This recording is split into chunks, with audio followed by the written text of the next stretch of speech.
We are recording. All right. Okay. So the main idea of having this Zoom call is basically to go over some of the things that we talked about the past, 2 weeks? Week and a half. And then to see if y'all have any questions. And so what we talked about up until now pretty much is inviting people to challenge groups, running your first challenge group. And so our main goal for you is to not only invite people and understand how to invite them appropriately and how to interact with them and create a conversation, but to also run your own challenge group. And that might mean running it with your personally sponsored coach the first time, maybe the first 2 times, but actually getting that confidence to create some of your own posts within the group that you're going to run with your coach, and then kind of easing your way out into doing your own group. Or maybe it's a group with you and another new coach. That works really well too if you pair up with another coach to do it. So that's the main idea of why we want to have these Zoom conferences, just to see if there are questions, go over any issues that have come up as far as inviting people and maybe thinking about posts that you're going to put out there, and also to go over any questions that you have about an email that you're sending out or a mass Facebook post that you're putting out in your why story, that type of thing. So does anybody have any questions about any of that?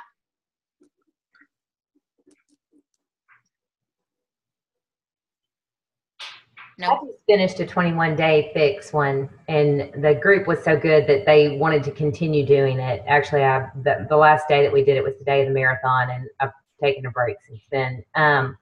But 21-day fix seems to be a good group to kind of get everybody going in, and they want to stay in it.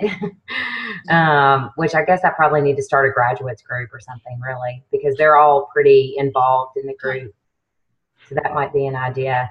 And Kelly, the new coach of mine that has signed up, should be on this call, but if it's being recorded, she can watch. But I invited her to join the group to see it, and then also several friends of hers, and she has had since a coach sign up under her that was part of that group as well. So that was a pretty fruitful group to do. I think I'll start a graduate group. Yeah, Kristen, I think that sometimes I'll let people continue on if they feel like they really need the support of an actual group and seeing posts every day and being accountable to posting every single day. Then I'll let them continue in another group, another 30-day group or whatever it is I have going. Some people really need that. And especially if they're, committed to doing the workout and they're committed to drinking Shakeology, I'll put them in another group. I know some coaches don't do that, but I'll do it. Yeah. I don't mind doing that. And I've had people do group after group after group and come back to me and say, hey, I need some help again. And I don't feel right telling them, no, they can't get in a group. Yeah. So, I think it depends on the person really, but I think definitely for you, I would have that as an option. So after my group is over on the last day of my group, I always give that as an option of, here are your choices. You can continue on with me in another group. And I'll always say, I would like for you to refer someone to do it with you if you're going to choose that option.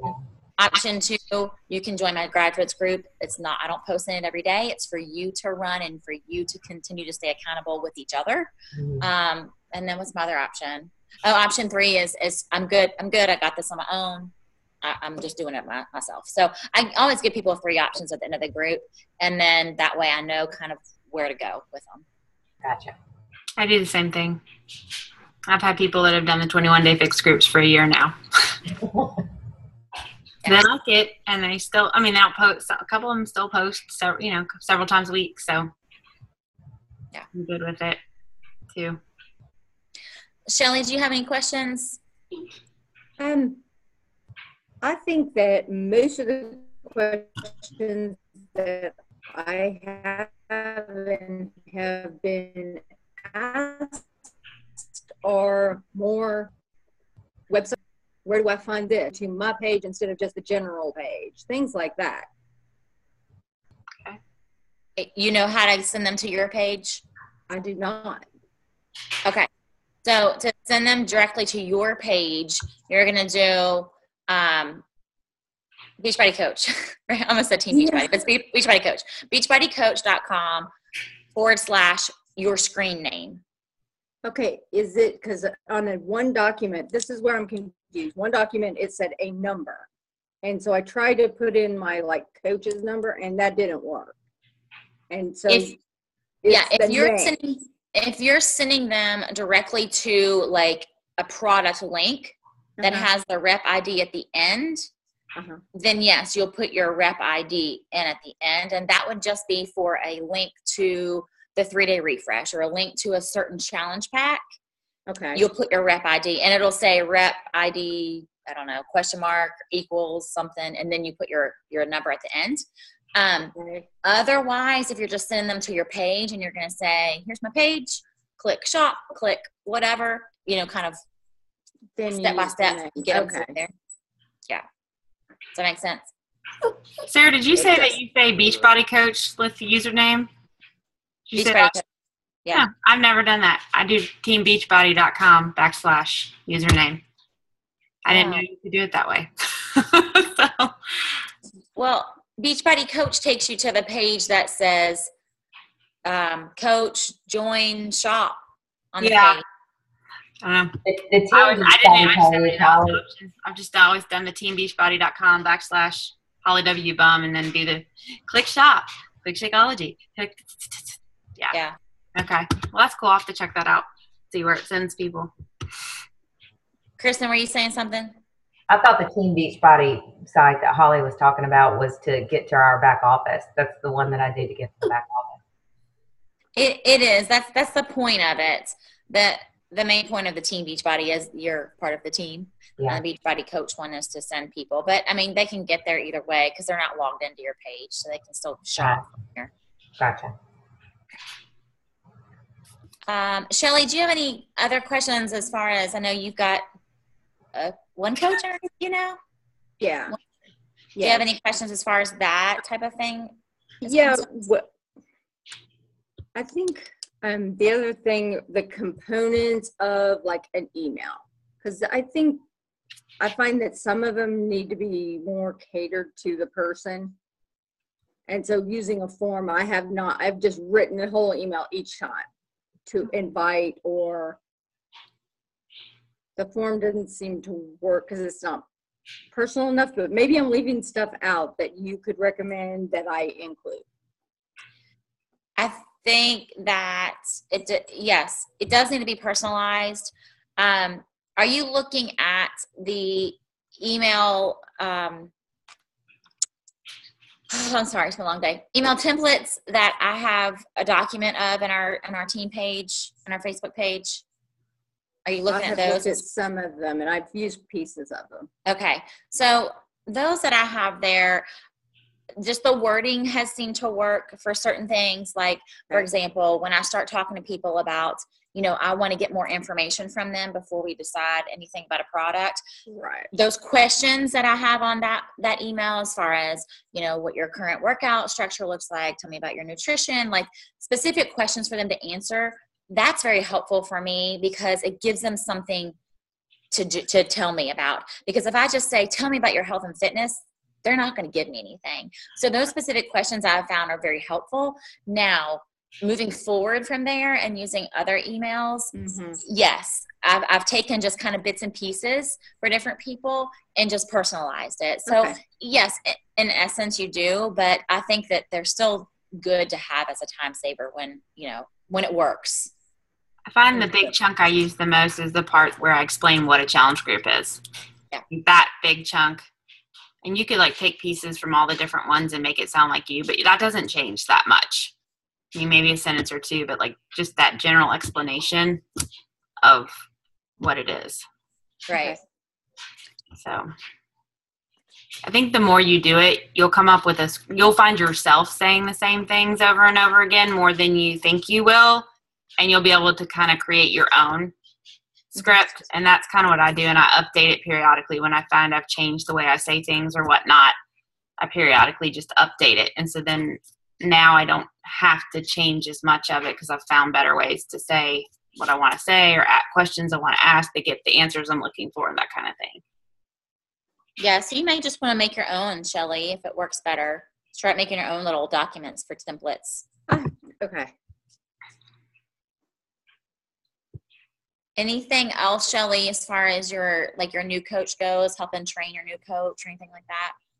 Or Kristen, you too?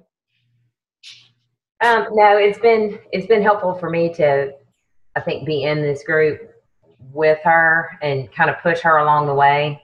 Like, hey, I posted my video, where's yours, kind of thing. And she's getting there, and has done a good job so far. It's been easier than she thought. Good. Just making it simple and talking with her running group about I was like, just talk to people you know. She's like, I can't do that. And I'm like, you're just talking to a friend about the shake you just drank. So she's said that it's fun every time she gets an order or every time somebody talks to her about being a coach. She's like, this is fun. So she's doing a good job. Awesome. Great. And she meant to be a discount coach, right? Yeah. And so did the coach that just signed up underneath her. And so did I. So did everyone. Yeah. Yep, that was me too. Anything else, Holly? Anything? Am I missing something? Not really. I mean, I kind of had some notes here about what to do, once people start responding to your challenge group, but we have scripts for all of that in the coach training. I always tell my people that if you're not sure what to say when somebody asks you about a group, don't feel rushed to respond. If you want, or that you get stuck somewhere in the conversation, especially in the beginning, go ahead and message Sarah or me or Kristen or whoever your upline coach is and kind of ask for help, because we are more than happy to help you kind of navigate through and figure out where's the next place to go with it. Because that's just a learned process. You start figuring out how to do that, but at the beginning it can be a little bit overwhelming, especially for people when they put out that very first challenge group post, that very first transformation photo, and all of a sudden they get flooded with 100 people being like, whoa, whoa, whoa, whoa, whoa, whoa, whoa. That's a lot of people, and I know people have a tendency to feel like they have to respond to everybody right away. Just to be sure to you don't, in 24 hours, and if you have a pause, get some help. We're happy to help. Walk through it if you need some help with that. Yep. That's it, really. Trying to see if there's anything else. So for Kristen, Shelley, just make sure that your coaches understand that they don't have to run a challenge group by themselves the first month, the second month. I mean, that you're there to hold their hand. And if you guys need help, we're here to hold your hand too. So don't ever want them to feel like, okay, great, your basics group's over. Good luck. Have fun. We want them to build confidence and know that it is easy. It's not hard to do. So encourage them to join your next group whenever it is, and add, maybe they're only going to add 1 or 2 people to it, but let them add a person or 2 and let them start taking control of using some posts. Maybe they're going to post every evening or every other, however you want to work it. Let them post some in that group, and remind them too in that group that as they post, to put it in a document. Don't just think of something, oh, that was great, how did I say that? So make sure that they know that whatever they're posting, tell them to keep a record of it. Start making a document of, oh, I said this on day 1 or this on day 2. I really like that, or no, that really didn't make sense, or whatever. So that they can go back to that and reuse it, so they don't have to continue to reinvent the wheel every month. They do a group. Does that make sense? Yeah. Mm-hmm. So I tried to make a planning document out for my one that I did. That seemed to be very helpful for me, just because I think, schedules are crazy. And I mean, if having it a week planned out ahead was very helpful. Yes. Yeah. I pre-schedule all mine for 30 days in Hootsuite. I just go in one day and put all 30 days in there. And that way, when life gets crazy, my posts are posting. I do it too. Just that make sure that there's at least 1 post a day that's coming in, and that I get the stuff in there that I want to make sure I talk about. And then I just post as things come up. And I also save, if I really find a post got a lot of juice or people were real into it or whatever, I usually try to go back and add it, update it, and that kind of stuff. Plus, there's tons of stuff in your back office. You can go through all those posting guides and pick and choose things that you like to help make your own. So Anything else? I'll say that it's taken me 2.5 years to post my why video, and I got over 1,000 views. And by the way, only 300 people like my page. So I don't know where those other 700 came from, but I appreciate it. good for you. That's great, Chris. The blackness with a voice. My neighbor from when I was 6 years old that I haven't seen since messaged and told me how proud he was of me that he was doing P90X. I was like, well, great. Call me when you need X3. That's awesome. I'm proud of you, Kristen, and it's about time. You can't see my face. No, I can't, but I know what it looks like.